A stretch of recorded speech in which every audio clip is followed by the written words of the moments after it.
Ciao a tutti e benvenuti o bentornati nel mio canale. Nel video di oggi parleremo di un tema piuttosto noto in ambito fantascientifico, ovvero i viaggi nel tempo. Nello specifico affronteremo alcuni dei probabili paradossi che si potrebbero verificare durante questi ipotetici spostamenti. Prima di iniziare però ricordo a quelli che non l'hanno già fatto di iscrivervi al canale e attivare la campanella delle notifiche per non perdere i prossimi aggiornamenti. Il viaggio nel tempo è uno dei concetti più affascinanti che l'essere umano abbia mai immaginato.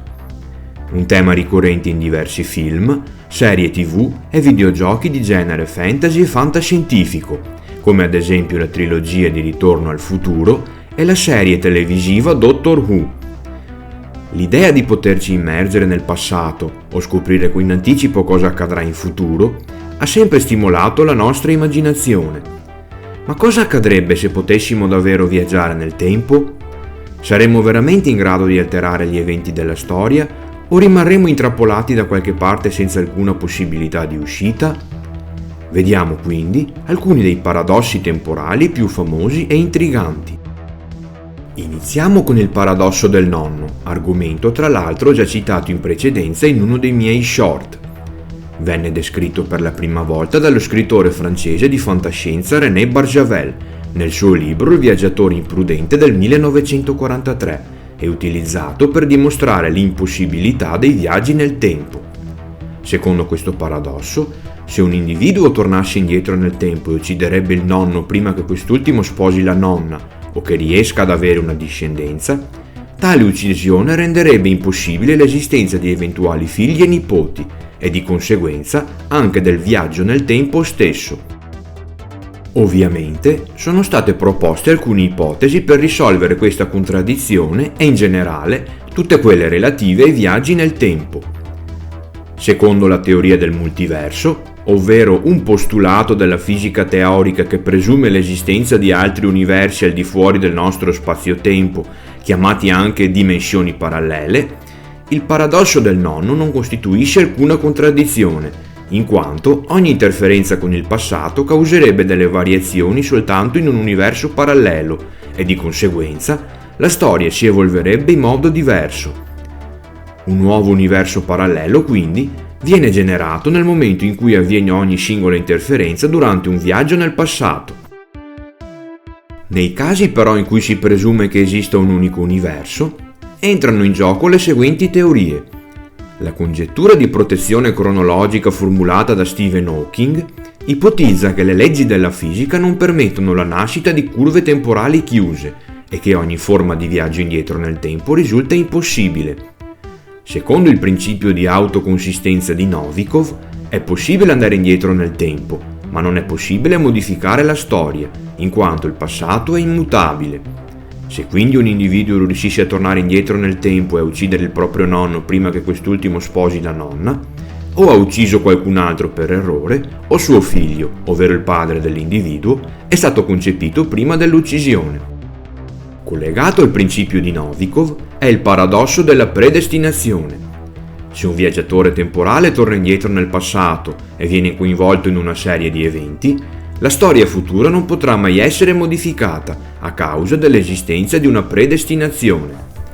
Se costui riuscisse ad alterare il passato, di proposito o accidentalmente, otterrebbe soltanto di adempiere al suo ruolo nel creare la storia come si è sviluppata invece di cambiarla, o in alternativa si può pensare che la personale conoscenza storica del viaggiatore già includa la sua propria esperienza del passato. Un esempio di questo paradosso è presente nell'Edipo di Sofocle. Laio ha ricevuto una profezia che suo figlio lo ucciderà e sposerà sua moglie.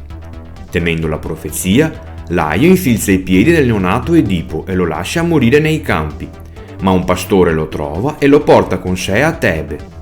Edipo, non sapendo di essere stato adottato, lascia casa per timore della stessa profezia che avrebbe ucciso suo padre e sposato sua madre. Laio, nel frattempo, si mette in viaggio per cercare una soluzione all'indovinello della Sfinge. Come profetizzato, Edipo incrocia la strada con un uomo benestante, con il quale ingaggia un duello che vince, uccidendolo. Egli ignora che quell'uomo è Laio, Edipo in seguito risolve l'indovinello della Sfinge e diviene re.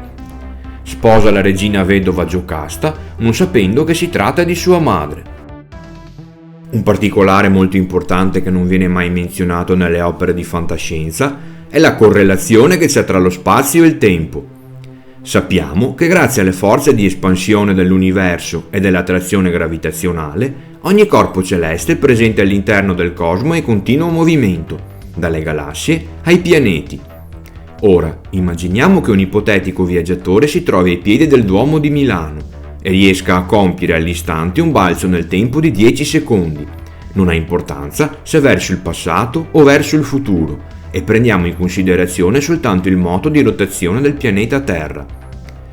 Alle nostre latitudini, la Terra gira su se stessa a una velocità di circa 1180 km all'ora, che equivale approssimativamente a 0,3 km al secondo. In 10 secondi, quindi, si muoverebbe da ovest verso est di circa 3 km. Il viaggiatore, dunque, completato il brevissimo viaggio, non si ritroverebbe più ai piedi del Duomo di Milano, ma in un punto diverso, a circa 3 km a ovest o a est rispetto ad esso. Se poi prendiamo in considerazione non solo il moto di rotazione terrestre, ma anche i movimenti degli altri corpi celesti, della galassia e dell'universo, e portiamo la durata del viaggio nel tempo da 10 secondi a 10 anni, l'esito per il povero viaggiatore risulterebbe a dir poco catastrofico.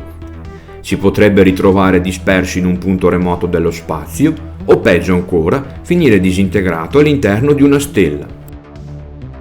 Con questo direi che è arrivato il momento di salutarvi. Come sempre vi ricordo di lasciare un like se vi è piaciuto il video. Se conoscete qualche altro riferimento o curiosità, potete scriverlo nei commenti. E se non volete perdere i prossimi aggiornamenti, iscrivetevi al canale e attivate la campanella delle notifiche.